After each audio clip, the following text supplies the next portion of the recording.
March 2000. Still working at Frame Art Galleries, either in Westlake or Strongsville. Don't remember where. I was at Strongsville for a while, and then that closed down and I went to Westlake. But I don't remember exactly when that happened.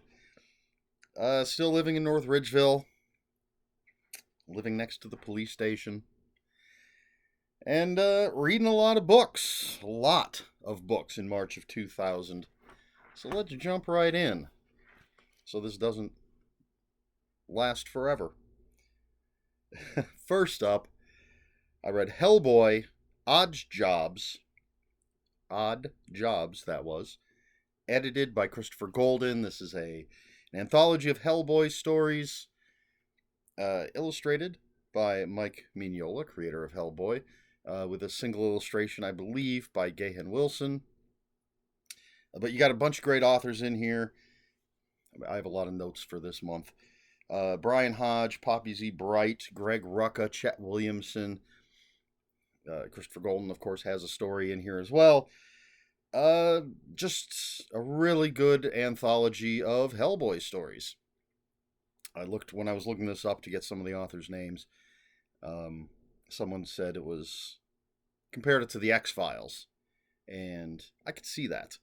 But with folklore, of course, Hellboy deals with a lot of folklore in the comics. But yeah, just fun, paranormal stories. I have a copy of this, but it is buried. You're going to hear that a lot in this video. It's buried over there somewhere, and I didn't feel like digging it out. Next, so that was Hellboy Odd Jobs, edited by Christopher Golden. Good stuff, especially if you're a Hellboy fan. Next up, we have Finder by Greg Rucka. Another book that I have over there, buried. Didn't feel like digging it out. Before I get to what the book is, I think this is the first Greg Rucka on here. Oddly enough, he's in the Hellboy book. But Greg Rucka is another writer that I discovered through comic books. He did Whiteout, which was made into a movie. But I believe I started with Queen and Country, which was a spy series, but a very realistic spy series, not like James Bond Crazy Adventures. This really gets into the nitty gritty of MI5, MI6, and Tara Chase, I believe, is the main character in that series, but really good. And then he's done tons of Big Two, or at least DC. I don't know if he's ever done anything for Marvel. But tons of DC stuff. He was the writer on Wonder Woman Rebirth, and he's written Batwoman and all sorts of stuff. Anyway, great comic book writer. Found out he was an author, decided to read his stuff. Finder. So Finder is the second book in the Atticus Kodiak series. And Atticus Kodiak is a professional bodyguard, essentially a security specialist, if you will. After the events of the first book, he's, I don't want to say anything, don't want to say too much, because I don't want to spoil the first book, because these are books well worth reading. But anyway, in this one, Atticus is working as a bouncer at a bondage club, and this 15-year-old girl named Erica shows up at the club, and she's the daughter of Atticus's former colonel from his army days, and someone from the SAS, which is British Special Forces, tries to kidnap her. So Atticus saves her and then has to protect her from something that's going on. Fantastic book. Greg Rucka just writes amazing characters. Atticus Kodiak, despite having a very bizarre name, definitely stands out, though. Is a really interesting character, and story beats and things carry throughout the series. The emotional impact of previous books carries throughout the books, and I don't know why I started with the second one, but There you go. Next, we have Forms of Heaven by Clive Barker, and this is a book of 3 plays that Mr. Barker wrote, and they are called Crazy Face, which is about a clown who finds himself in medieval times, something. Paradise Street, and which is, I think, about a city that gets changed by time travelers, and Subtle Bodies, and I don't recall what that one is about. This is a Clive Barker book I never hear anybody talking about. I don't know how well known it is, but somehow I found it and read it, and it's still available. It's available on Amazon. Forms of Heaven, 3 plays by Clive Barker. Then we have Gambler's Star, Book 1, The 6 Families by Nancy Holder. Nancy Holder is someone who wrote a lot of Buffy, Vampire Slayer, and Angel books. I want to say most of the time teamed up with Christopher Golden, but that just might be my own impression. So I decided to, even though not a fan of her endings, decided to give her solo stuff, non-Buffy and Angel stuff, a try. So this is a science fiction book. It takes place on Moonbase, Vegas, and it's pretty much what it sounds like. It's run by 6 opposing mobster families, and our main character is Deuce McNamara, who works for one of those families. And he's essentially trying to prevent an all-out gang war for control of Moonbase Vegas. And as the first book in a trilogy, I enjoyed this very much. I thought the characters were interesting, the setting up the different families. It was a lot of fun. All right. I followed that with Smoker by Greg Rucka. This is book 3 in the Atticus Kodiak series. And at this point, Atticus is kind of poison. People don't necessarily trust him for various reasons. But he ends up getting a gig protecting basically a Big Tobacco whistleblower. And Big Tobacco has hired an assassin to kill this guy because he's going to blow the lid off of stuff. So Atticus is teamed up with this other security guy and having a secret affair with that guy's daughter. So there's a lot of like interpersonal stuff going on. And tons of crazy action. It's just another great Atticus Kodiak, Greg Rucka book. Fantastic. These are great sort of private eye / thriller, because he's not really a private eye, he's a security specialist, but thrillers, it's good stuff. All right, we're mixing things up here because next we have Frontier Earth by Bruce Boxleitner. That's right, Bruce Boxleitner, from Scarecrow and Mrs. King, Babylon 5, and other stuff. But this is a science fiction western. Let's see what I have here. An alien is sent to Earth to basically warn humans of an incoming alien invasion, and he ends up in Tombstone in 1881. So, of course, the gunfight at the OK Corral.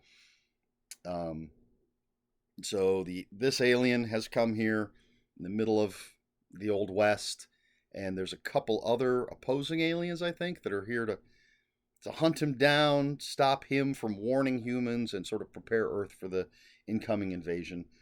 I think it was a fine little mix of science fiction and Western.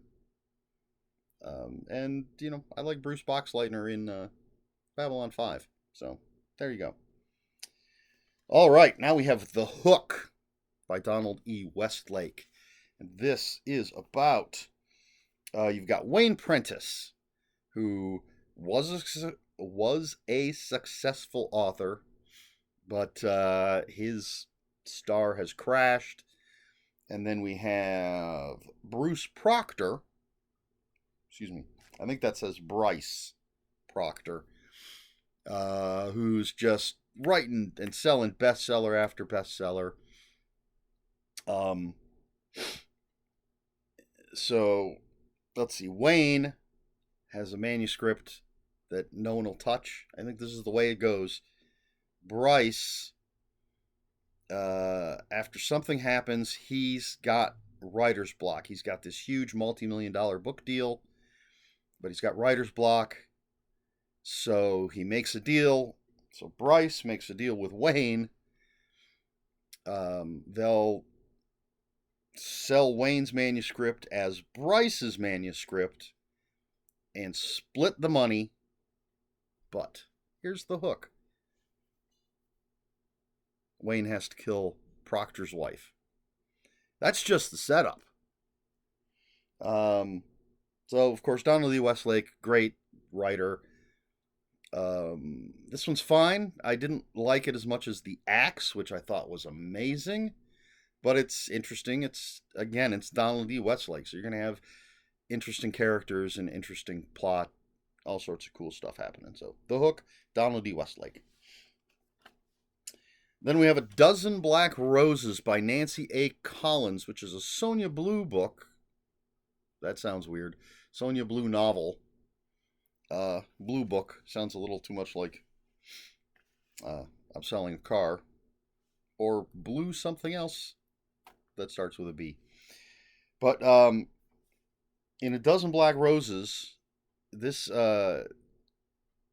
a unique Sonia Blue novel because it actually takes place in the world of darkness. I believe it's the only one that takes place in White Wolf's World of Darkness role-playing game world with the different clans of vampires. And it's also Nancy A. Collins's vampire version of the classic Western, A Fistful of Dollars, which has been done, remade in a number of different venues. And for anyone who doesn't know, that is the Man with No Name Clint Eastwood movie where he comes into town where there are warring factions and he plays both sides against each other. So in A Dozen Black Roses, within the city, I think it's New York, there's a sort of an inner city called Dead Town where the monsters live. And Sonia Blue comes into this town, and basically there's warring clans, and she plays both sides against each other. Very much Fistful of Dollars. It was also, there's a Bruce Willis Prohibition era movie that's the same thing. But A Dozen Black Roses, Nancy A. Collins, Sonia Blue, always good stuff. And again, it's interesting because it takes place in the world of darkness. Then we have, man, we're all over the place with these books. Motherless Brooklyn by Jonathan Lethem. This was made into a movie that I have not seen. The main character's name is Lionel Essrog, Essrog, and he works for this small-time mobster named Frank Mina. Let me check my notes. Works for his like limo service / detective agency, and Frank Mina ends up murdered. Lionel wants to figure out who did it, but the twist is not really a twist. I mean, it's right up front. The interesting thing about this is that Lionel has Tourette's. This isn't really played for comedy. It's not just him, swearing at inopportune moments. It's a very, as far as I know, I'm not an expert, but a very realistic portrayal of Tourette's. There is some involuntary barking, for lack of a better way to put it, or some swearing, but there's also obsessive compulsive behaviors and things. And so we have this very interesting, very different character in this sort of detective story. And I really liked it. It's one of my favorites from Lethem. After Gun with Occasional Music is my absolute favorite from Lethem, but this one I think is a close second. I really, really enjoyed this. Motherless Brooklyn. Again, didn't bother to see the movie, but what are you going to do? All right. God Bless You, Dr. Kevorkian by Kurt Vonnegut. This is 30 or so little interviews with dead people, essentially. It started out as little interstitials, I think is what you would call them, on the radio. And essentially, Kevorkian, Dr. Kevorkian, everyone, you should know who Dr. Kevorkian is. If you don't, Google it. But Dr. Kevorkian would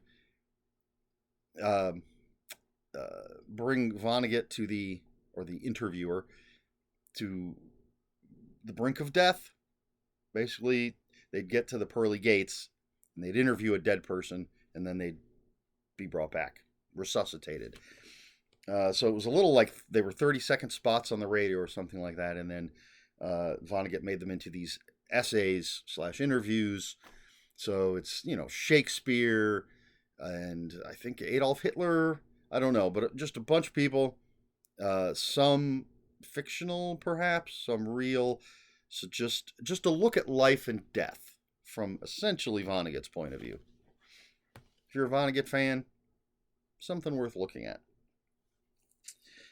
All right, Blind Waves by Stephen Gould, author of Jumper and some other good stuff. But in this one, do I have any notes?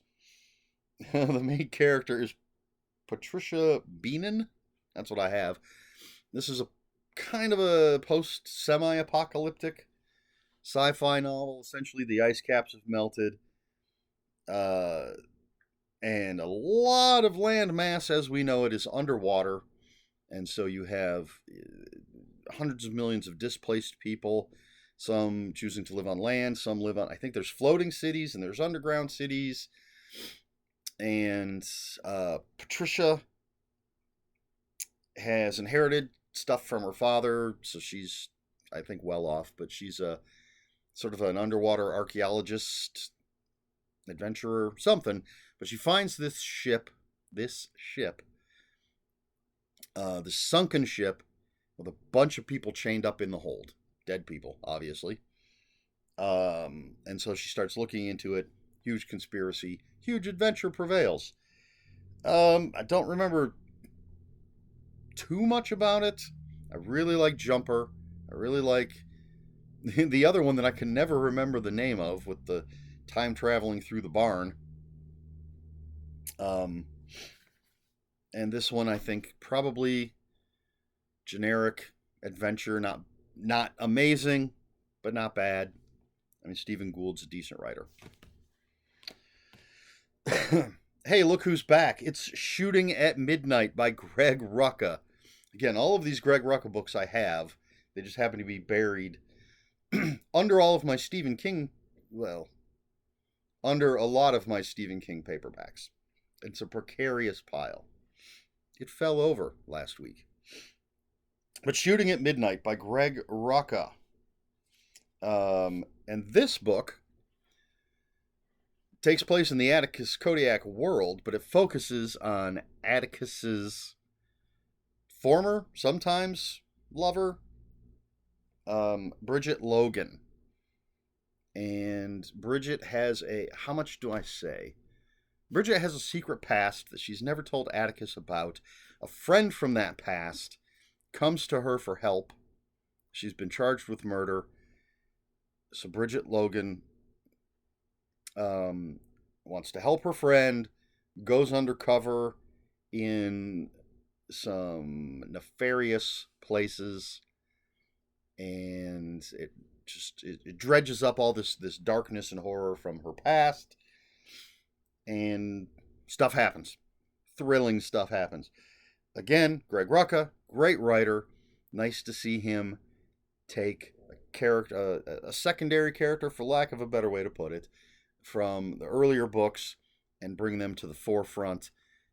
He has a penchant for writing strong female characters. In the comic book Whiteout, main character is a woman. Queen and Country, as I said, Tara Chase, I believe, main character. Mentioned Wonder Woman, mentioned Batwoman. There's plenty that I'm forgetting, but I know that Greg Rucka likes to write, and writes very well, these strong female characters. Shooting at Midnight, good stuff. I have to turn the page, there's so many books. There's only 2 more. So the penultimate book for March of 2000, Buffy the Vampire Slayer, Immortal, by Christopher Golden and Nancy Holder. Little trivia, this is the first hardback Buffy the Vampire Slayer book to come out. And in this, basically what you have is this vampire named Veronique. I never know how to pronounce. It's Veronique.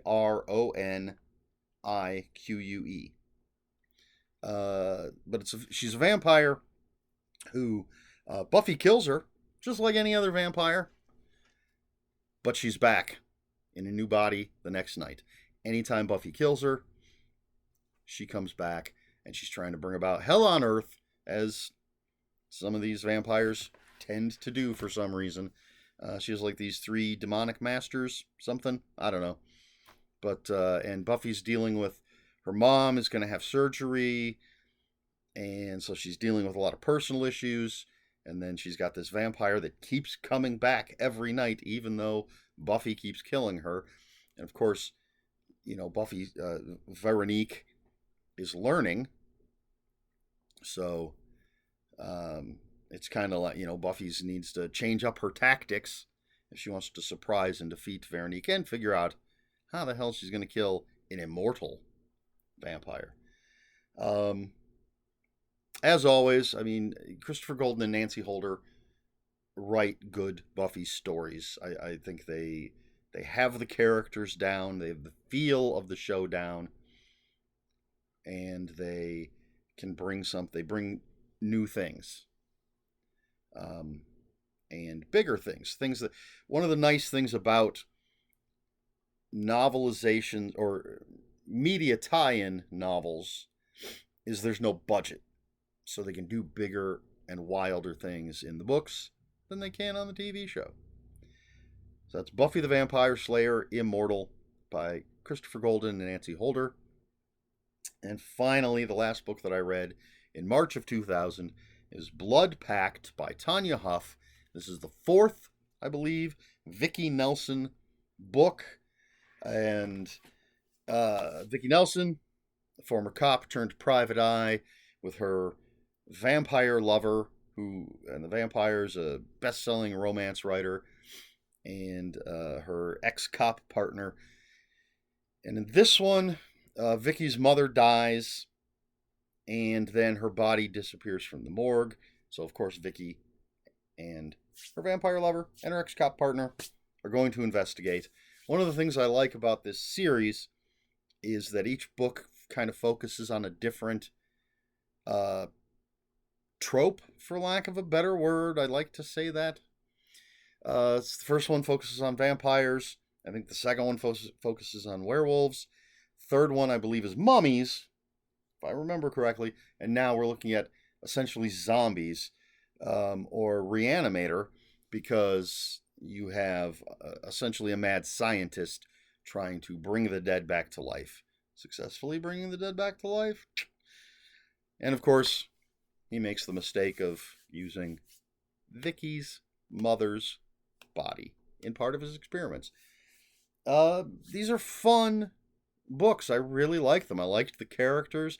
As I said, I like that Tanya Huff is using different subgenres of horror in each one.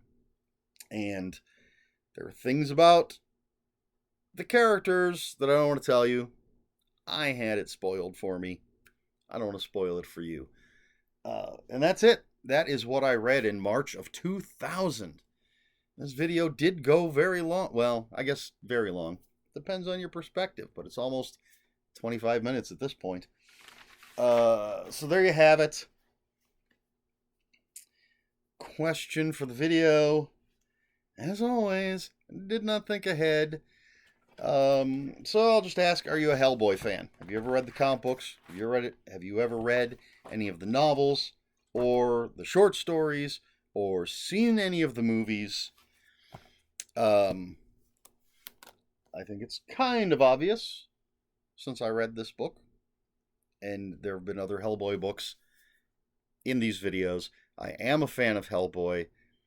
I think I used to have his first appearance ever, the comic book with his first appearance ever. Um, and I got the comic when it was coming out. I don't have any at the moment, which is something I need to rectify. I'm trying to decide because there are many ways to get them. I could get the individual collected editions, which might cost more and take more time. But there's what's called library editions, and then there's omnibuses. So I haven't decided yet because whatever form I go with, I need to get everything in that form because that's how my brain works. But I have a bunch of the novels. I have the there's at least three, possibly four short story collections. We had Odd Jobs, there's Odder Jobs. I feel like Oddest Jobs, and then something else, a more recent one. An interesting character. Of course, I like dark stuff, so having essentially a demon as your main character, and then you have the BPRD, which of course is the secret organization that's fighting monsters, and the fact that a lot of it's based on folklore, and that you have so many interesting characters like Abe Sapien, and is it Liz Sheridan, the pyromancer, or whatever they might call her, and all these different people. I'm pretty sure it's Liz. I'm just not sure it's Sheridan. But yeah, I like Hellboy. An amazing world that Mike Mignola created with his co-creators, the artists and other people who have been involved in all of this. As far as the movies go, I saw the original in the theater, the Guillermo del Toro. I really, really enjoyed it. I thought Ron Perlman was a perfect choice for Hellboy. I've never seen Hellboy and the Golden Army. I've seen parts of it, but I haven't watched it. It's just one of those things that's slipped past me. The Neil Marshall movie, I think David Harbour was a great choice for Hellboy, and I think he does a good job.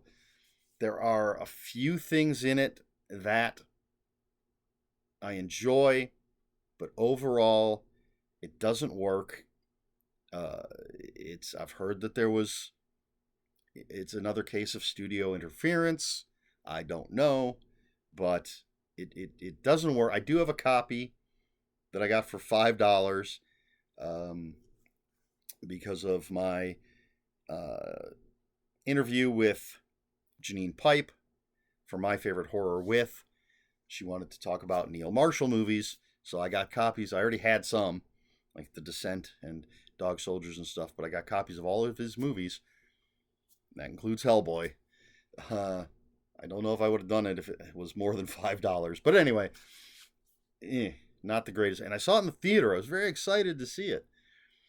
But yeah, so basically, I am a Hellboy fan. What about you? Are you not familiar with the character? Have you seen the movies and not read any of the source material, or vice versa? Are you just opposed to demons as a main character? Let me know in the comments below. If you have any comments, questions, or corrections, please put those in the comments below. Comments are open for spoilers. Just post a spoiler warning. We try to be polite here on my channel. Please like, share, and subscribe, all the usual YouTube stuff. If you'd care to follow me on other social media, as of this recording, I'm still on Twitter, and it's at Ronan5757. On Instagram, where I post pictures of books, comic books, board games, and fuzzy animals, it's Eric Smith 5757. That's Eric with a K, ERIKSMITH 5757. If you're on Blue Sky, I am at EL Smith. That's all I have for you this week, so until next week, read more books.